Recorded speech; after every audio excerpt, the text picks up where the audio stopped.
पति है, मैं कोई टाटा और अंबानी के घर से तो पैदा नहीं हुई। इंदु वर्मा जी, आप निर्दलीय प्रत्याशी हैं ठेयोग कुमारसैन से, क्या क्या चुनौतियां आप देख रहे हैं इस वक्त चुनाव प्रचार के दौरान?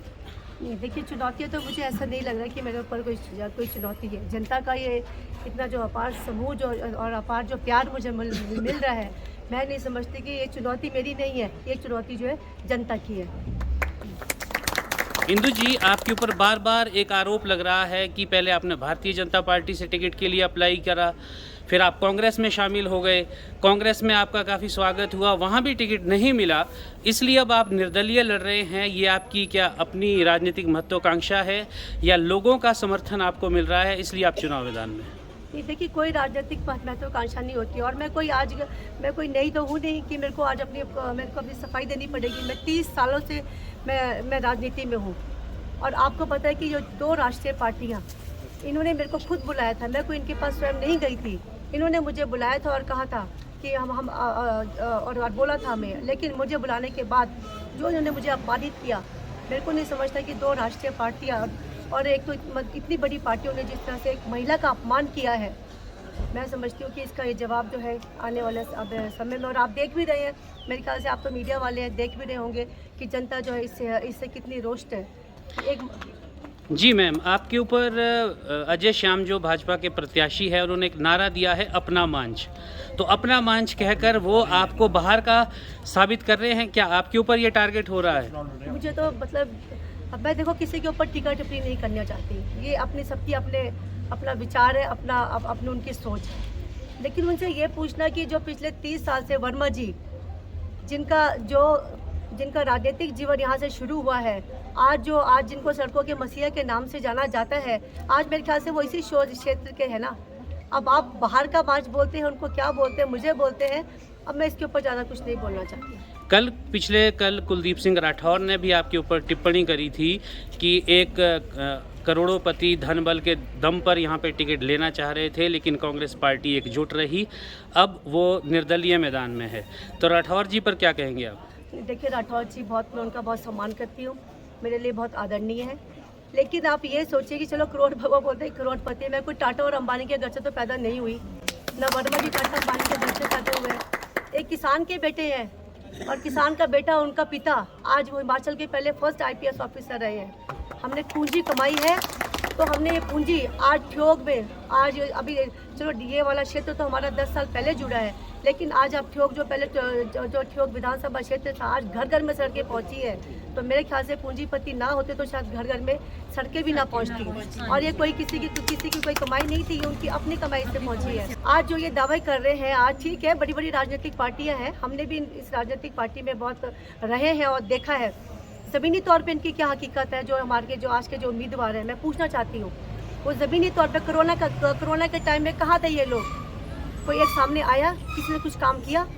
वर्मा जी के जाने के बाद हमने कोरोना काल में कितना काम किया, मुझे देखो यहाँ पर उपलब्धियाँ गिनाने की ज़रूरत नहीं है, हर आदमी जानती है, हर जनता जानती है कि हमने क्या काम किया। जी, यहाँ पे विजयपाल खाची भी हैं जो JBL खाची के काम को भुना रहे हैं, और राकेश वर्मा जी के काम आप याद दिला रहे हैं। निर्दलीय जो है इस वक्त भारी पड़ते जा रहे हैं राजनीतिक पार्टियों पर, तो क्या ऐसे में क्या क्षेत्रवाद की राजनीति होने वाली है, व्यक्तिवाद की राजनीति होने वाली है, या कोई विचारधारा की लड़ाई चल रही है? देखिए, ना मैं इसको कोई क्षेत्रवाद की मानती हूँ, ना मैं इसको व्यक्तिवाद की मानती हूँ, ये एक विचारधारा की लड़ाई है और हम लोग सब एक ही क्षेत्र है हमारा। और मैं विजयपाल खाची जी देखिए मेरे बहुत ही आदरणीय और सम्मानीय और वो एक बहुत ही वरिष्ठ, मेरे ख्याल से जिनका हिमाचल में पूरा एक आज भी उनका नाम बहुत सम्मान के साथ लिया जाता है, मैं उनका बहुत ही आदर और सत्कार करती हूँ।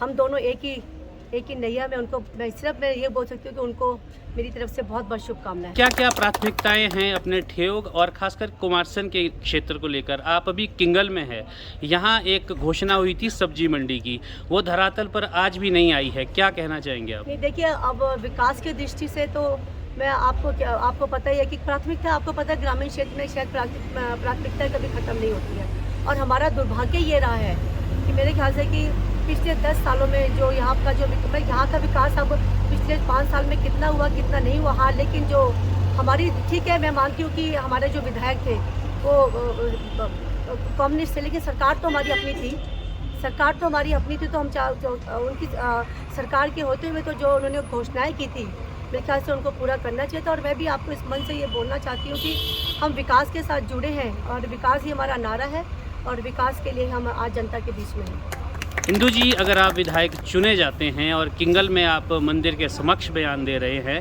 तो आप यहाँ सब्जी मंडी खुलवाने के लिए क्या प्रयास करेंगे? देखिए, मैं आज़ाद उम्मीदवार हूँ। मैं आज़ाद उम्मीदवार होने के साथ साथ मैं एक चीज़ आपको बोलना चाहती हूँ कि विकास के साथ हम कभी भी किसी के साथ कोई कॉम्प्रोमाइज़ नहीं करेंगे। जो हमारे विकास में हमारी जनता के काम है, खासकर चाहे मैं सेबों और बागवानों के लिए बोलना चाहती हूँ, क्योंकि हमारा जो पहाड़ी क्षेत्र है, जो ऊपरी शिमला का क्षेत्र है, सेब बागवानों के नाम से जा जाता है। और मैं तो अपने आप को खुश नसीब समझती हूँ कि आज मुझे चुनाव चिन्ह भी जो मिला है वो सेब मिला है। हिंदू वर्मा आगे बढ़ो, हम तुम्हारे साथ हैं। हिंदू वर्मा आगे बढ़ो, हम तुम्हारे साथ हैं। मैं समझती हूँ इससे ज़्यादा मैं और आगे नहीं बोल सकते कि मैं सेब बागवानों के लिए हम क्या कर सकते हैं। आपने एक महिला के सम्मान का नारा दिया है कि महिला के सम्मान के लिए भी आप संघर्ष कर रही हैं और ये कहीं ना कहीं आपकी भावनाओं से भी जुड़ा है। क्या कुछ कहेंगे आप इस पर? देखिए, मेरा महिलाओं के साथ आज का संबंध नहीं है। जब वर्मा जी के साथ मैं राजनीति में आज से 30 साल पहले आई थी तो वर्मा जी ने मुझे इनको सौंपा था और मैं तब से लेके आज तक अपना फ़र्ज़ निभा रही हूँ। तो इसलिए महिलाओं के प्रति मेरा क्या कार्य है, क्या कर्तव्य है, ये मेरे ख्याल से मुझे बोलने की ज़रूरत नहीं है। वो सबको पता है कि पिछले 30 सालों से हम महिलाओं के लिए क्या कर रहे हैं। जी, आपको कैसा क्षेत्र में इस वक्त रिस्पांस मिल रहा है? लोगों का रुख किस प्रकार से है आपकी तरफ?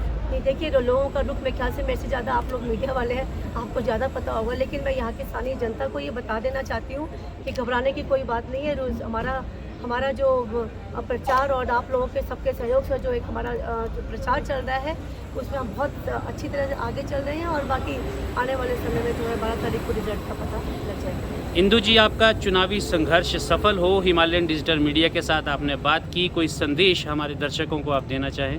मैं तो यही बोलूँ कि हम लोग विकास के लिए आदरणीय हमारे वर्मा जी आज नहीं रहे, उनका एक ही नारा था।